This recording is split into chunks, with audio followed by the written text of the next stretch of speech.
हैं। शेरगढ़ के भूंगरा गैस त्रासदी पीड़ितों को सहायता राशि देने का मामला है। शेरगढ़ के भूंगरा गैस त्रासदी पीड़ितों को सहायता राशि देने का मामला, जहां जोधपुर हाई कोर्ट ने मीडिया की खबरों के आधार पर प्रसंज्ञान लिया।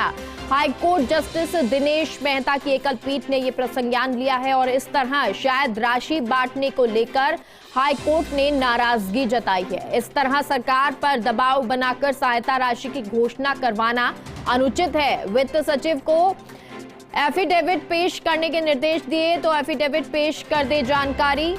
इस मामले में कितने लोगों को सहायता राशि जारी करने की जानकारी मांगी है, तो अतिरिक्त महाधिवक्ता संदीप शाह को भी निर्देश दिए हैं।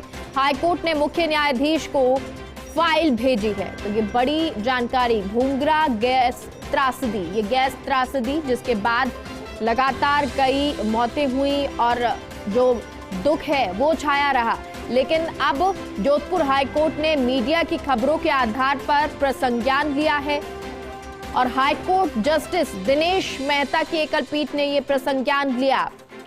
इस तरह शायद राशि बांटने को लेकर हाईकोर्ट ने नाराजगी जताई है और इस तरह सरकार पर दबाव बनाकर सहायता राशि की घोषणा करने पर यह नाराजगी है। वित्त सचिव को एफिडेविट पेश करने के निर्देश दिए हैं, साथ ही साथ कहा है कि जानकारी दे इस मामले में कितने लोगों को सहायता राशि जारी की, उसको लेकर जानकारी देने की बात कही है। अतिरिक्त महाधिवक्ता भी इस दौरान उन्होंने ये निर्देश दिए, तो हाईकोर्ट ने मुख्य न्यायाधीश को फाइल भेजी है।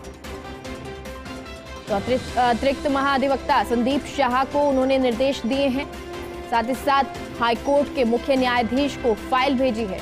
भूंगरा गैस त्रासदी जिसमें शादी के घर में माहौल मातम में बदल गया, कई लोग इसमें जल गए, कई लोगों की इस हादसे में मृत्यु हो गई और इसके बाद हालांकि मुख्यमंत्री अशोक गहलोत भी वहां पर पहुंचे थे, लोगों से बातचीत भी उन्होंने की थी, लेकिन अब इस पूरे मामले में संज्ञान लिया गया है और सहयोगी शिव प्रकाश हमारे साथ इस खबर पर जुड़ गए हैं। शिव प्रकाश, जानकारी दें।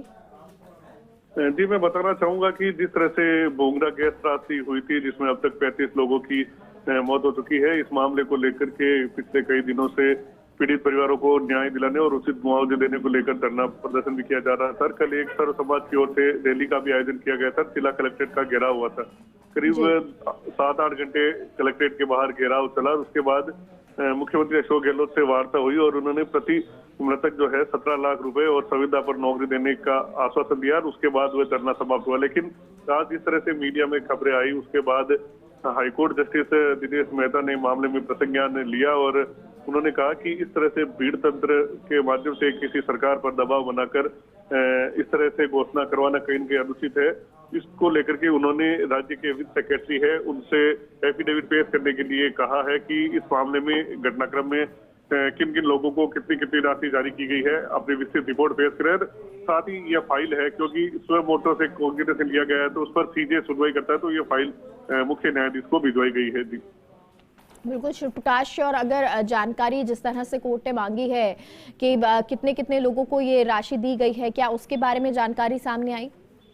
जी, फिलहाल देखना होगा कि वित्त विभाग की ओर से किस तरह से एफिडेविट पेश किया जाता है, क्योंकि कई लोगों को राशि जारी कर दी गई थी, उसके बाद यह राशि और जारी की जानी थी। तो अब एफिडेविट पेश होने के बाद ही सारी स्थिति स्पष्ट हो पाएगी कि कितने मृतकों को कितनी राशि जारी की गई है। चलिए, बहुत बहुत शुक्रिया शिव प्रकाश पूरी